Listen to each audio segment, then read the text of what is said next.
عمران خان تقریب سے خطاب کر رہے ہیں۔ ڈاکٹر نشیروان برکی، ڈاکٹر فیصل سلطان، چیئرمین ڈاکٹر عابد ملک، خواتین و حضرات، میں آج اس لیے خوش ہوں کہ میں نے جب ایمرجنسی دیکھی، جب میں ہماری گورنمنٹ آئی پہلی دفعہ، تو میں ایمرجنسی کا ایک دن رات کو چکر لگایا پمس کی، تو جس حالات میں لوگوں کو میں نے دیکھا تبھی فیصلہ کیا کہ ہمیں یہاں اتنے بڑے ہاسپٹل جو ارد گرد سے سارے لوگ پمز آتے ہیں، کہ جو سب سے تکلیف میں لوگ آتے ہیں وہ ایمرجنسی میں آتے ہیں، اور اگر ادھر یہ نہیں بات کہ وہ ریفلیکٹ کرتا ہے ہاسپٹل کی کوالٹی، وہ انسانیت کا تقاضا ہے کہ جب ایک مریض سب سے زیادہ تکلیف میں ہو اس کے لیے سب سے بہتر علاج ہو۔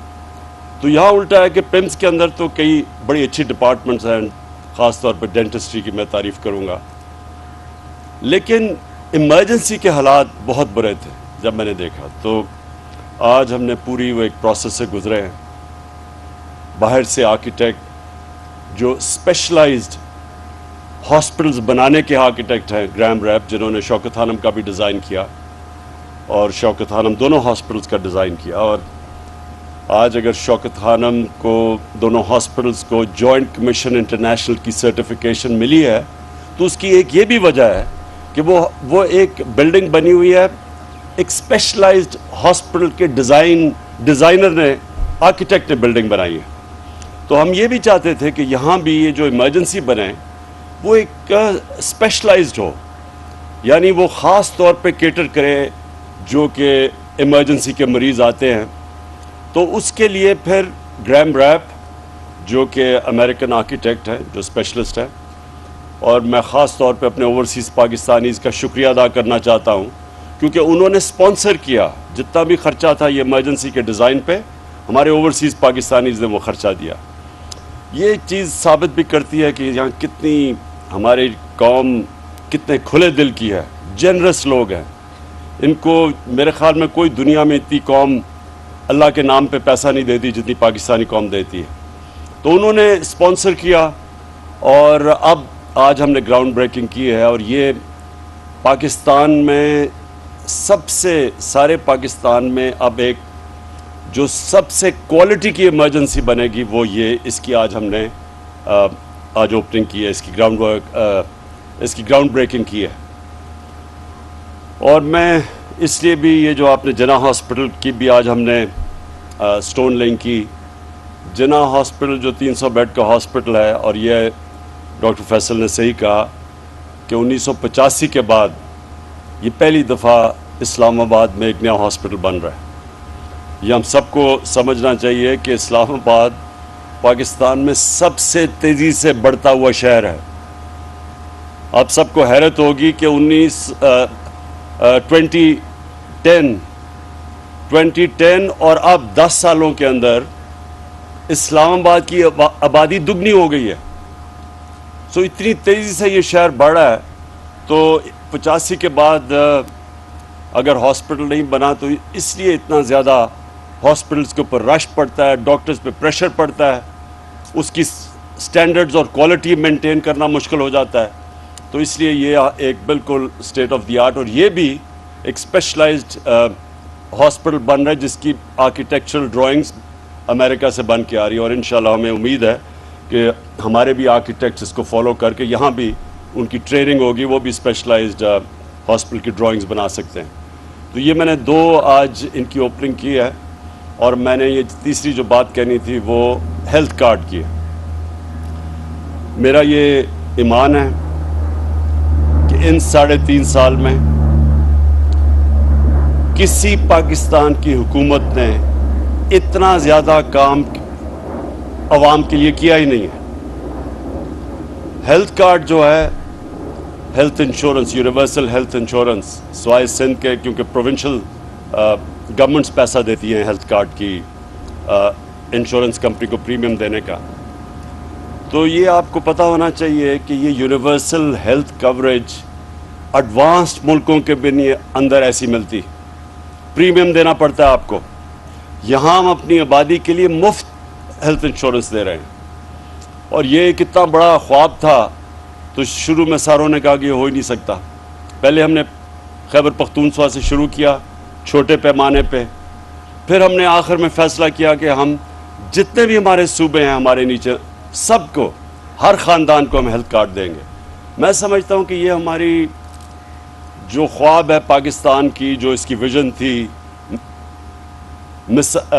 فلاحی ریاست، اسلامی فلاحی ریاست، یہ سب سے بڑا ہم نے قدم اٹھایا ہے اس راستے کے اوپر چڑھنے کا، کہ ایک انسانیت کا نظام ہو. ایک غریب خاندان جس کے گھر میں بیماری ہو اور پیسہ نہ ہو بچوں کا علاج کروانے کے لیے، ماں باپ کا علاج کروانے کے لیے. کتنے ہمارے ملک میں ایسے خاندان ہیں جن کو یہ فیصلہ کرنا پڑتا ہے کہ ہمارے پاس اگر پیسے نہیں تو ہم کیا کریں گے، قرضے لے لیتے ہیں لوگ. غربت کی لکیر سے خاندان نیچے چلے جاتے ہیں. ایک اپنے خاندان کے کسی فرد کا علاج کراتے کراتے وہ غربت کی لکیر کے نیچے چلے جاتے ہیں قرضے لے لے کے. تو یہ تب سے میں نے جب سے پولیٹکس میں آیا تھا میرا یہی خواب تھا کہ ایک دن ہمارے شہریوں کو ایک ایسا کارڈ ملے کہ وہ اس ہسپتال میں جا کے علاج کروا سکیں جو وہ خواب بھی نہیں دیکھ سکتے تھے کہ پرائیویٹ ہاسپٹلز میں اپنا علاج کروا سکیں. اور مجھے اتنی خوشی ہوئی، مہینہ پہلے ڈاکٹرز ہاسپٹل کے ان کے جو اونر ہیں انہوں نے مجھے کال کیا اور مجھے مبارک دی کہ پہلی دفعہ ڈاکٹرز ہاسپٹل میں ایک مزدور کا ہارٹ کا آپریشن ہوا جو وہ تصور بھی نہیں کر سکتا کہ اتنا ایک پرائیویٹ ہاسپٹل میں مہنگا ہوگا. تو یہ ہماری یہ ایک قدم ہے. اس سے ایک پورا ہیلتھ سسٹم بنے گا پاکستان میں، پرائیویٹ سیکٹر آئے گا، پبلک پرائیویٹ پارٹنرشپس ہوں گی اب ہاسپٹلز میں، ہیلتھ سسٹم میں، کیونکہ اتنا زیادہ ہم نے پیسہ دیا ہے ہیلتھ انشورنس میں. تو اب کوئی بھی غریب علاقے کے اندر پرائیویٹ سیکٹر جا کے ہاسپٹل کھول سکتا ہے، جو پہلے کبھی وہ نہیں، کیونکہ لوگوں کے پاس پیسہ نہیں تھا، پرائیویٹ سیکٹر نہیں جاتا تھا. اور گورنمنٹ ہاسپٹلز بھی مجھے افسوس سے کہنا پڑتا ہے کہ آپ دیہاتوں کے اندر جائیں، ڈسٹرکٹس میں جائیں، وہاں ڈاکٹرز نہیں ملتے. ڈاکٹرز بھی وہاں جانا پسند نہیں کرتے دور دراز علاقوں میں. مجھے میاں والی میں کیونکہ میرا حلقہ تھا، میں وہاں کیمپیننگ کرتا تھا، بہت برے حالات ہوتے تھے ہاسپٹلز کے، کیونکہ ڈاکٹرز عموماً جاتے نہیں تھے وہاں، نرسز نہیں ملتی تھی وہاں. تو اب پرائیویٹ سیکٹر کو انسینٹو مل گیا ہیلتھ کارڈ کی وجہ سے کہ وہ بھی اب دور دراز علاقوں میں جا سکتے ہیں. آخر میں صرف یہ کہنا چاہتا ہوں کہ مجھے بڑی خوشی ہے کہ ہر فیلڈ کے اندر، چاہے وہ اکنامکس ہو، چاہے ہیلتھ کیئر ہو، چاہے تعلیم ہو، کسی نے بھی نہیں پاکستان میں سوچا تھا کہ 70 سال کے بعد ایک حکومت کوشش کرے گی ایک تعلیمی نصاب لانے کے لیے، کیونکہ ہمارا ایک طبقاتی تعلیمی نظام بنا ہوا ہے. امیر کے لیے انگلش میڈیم اور اچھے نوکریاں، ہمارے نیچے عوام کے لیے ممکن ہی تھا اوپر آنے کا، کیونکہ سسٹم، تعلیم کا سسٹم ہی اوپر نہیں آنے دیتا تھا. اور یہ پھر انگلش کی جو زبان ہے، یہ بجائے تعلیم سیکھنے کے لیے یہ کلاس ڈسٹنکشن بن گئی کہ انگریزی جو بولتا ہے وہ اوپر والی کلاس کا ہے، وہ بیچارے نیچے والی کلاس کے. اتنا بڑا یہ غلامی کا ہمارے اوپر بوجھ پڑا ہوا ہے کہ ہم کئی دفعہ میں دیکھتا ہوں کہ لوگ صرف یہ ثابت کرنے کے لیے پڑھے لکھے ہیں، وہ پہلے انگریزی میں 4-5 جملے کہتے ہیں پھر اردو میں آتے ہیں.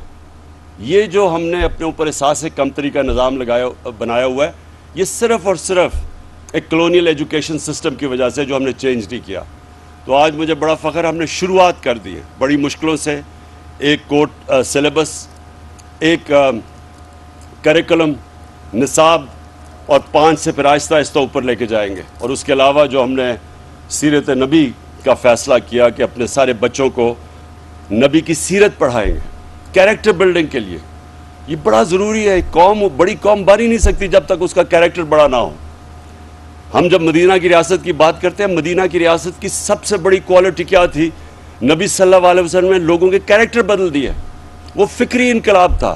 لوگ غلط سمجھتے ہیں کہ وہ تلوار سے کوئی انقلاب آیا تھا.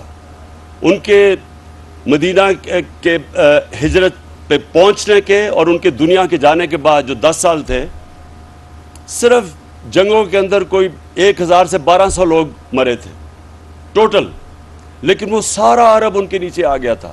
تو وہ تلوار سے نہیں ہوا تھا، ذہن بدلے تھے انہوں نے، فکری انقلاب تھا.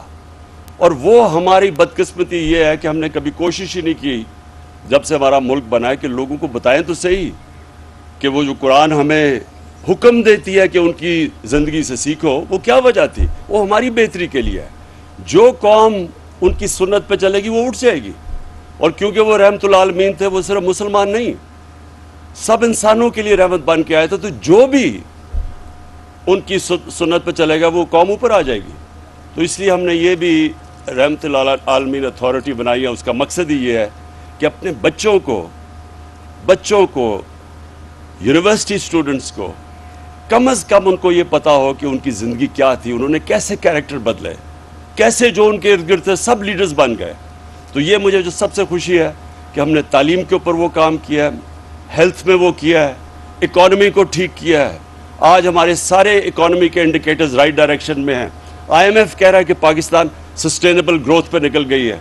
ہم نے اپنے پیر پہ کھڑے ہونے کا جو سب سے ہمارا بڑا مسئلہ تھا کہ ہمارے خرچے زیادہ تھے، آمدنی کم تھی، ہم وہ پہلی گورنمنٹ آئی ہے جو اس طرف اب نکل گئی ہے کہ اپنی آمدنی اٹھاتی جا رہی ہے اور انشاءاللہ اپنے خرچے ملیں گے تاکہ ہمیں کسی کے سامنے غلامی نہ کرنی پڑے، ایک خوددار قوم بن کے ہم سامنے آئیں.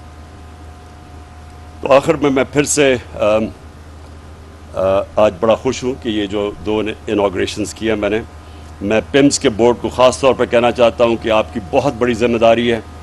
ہمارا جو گورنمنٹ سسٹم بن چکا ہے اس کے اندر میرٹ ختم ہو گئی ہے اور اس کے وہ اجازت دیتی ہے کرپشن کی. تو آپ کے اوپر ذمہ داری یہ ہے کہ آپ نے وہ سسٹمز لے کے آنے ہیں جو کہ پرائیویٹ سیکٹر کے اندر ہے. جو گورنمنٹ سیکٹر ہے وہ کوئی وجہ نہیں کہ وہ اگر پرائیویٹ سیکٹر کے سسٹمز لے کے آئے اور انسولیٹ کر لے. بورڈ کا بنانے کا مقصد ہی یہ ہے کہ وہ وہ اس طرح ہاسپٹل چلائیں جس طرح پرائیویٹ سیکٹر چلتا ہے. یعنی آپ میرٹ کے اوپر لوگوں کو لے کے آئیں، میرٹ کے اوپر انڈکشنز کریں. یہ جو بنا ہوا ہے جو سینئر ہے وہ اوپر آ جائے. اگر سینئر آپ کا بہترین چیف ایگزیکٹو نہیں بن سکتا تو جو بہترین ہے اس کو بننا چاہیے. اور جتنا آپ میرٹ کے اوپر لوگوں کو لے کے آئیں گے اتنا ہاسپٹل کی سٹینڈرڈ اوپر چلی جائے گی. تو بورڈ کا تو مقصد یہ ہے. تو آپ کی بہت بڑی ذمہ داری ہے، میں بورڈ کو کہنا چاہتا ہوں، کیونکہ ہمیں بڑی امید ہے یہ پمز میں پوٹینشیل ہے کہ یہ ایک گورنمنٹ ہاسپٹل ہوتے ہوئے پاکستان کی پرائمری انسٹیٹیوشن بن سکتی ہے. شکریہ. وزیر اعظم عمران خان اسلام آباد میں تقریب سے خطاب کر رہے تھے. 300 بستروں پر مشتمل اسپتال کا سنگ بنیاد رکھنے کی تقریب ہوئی.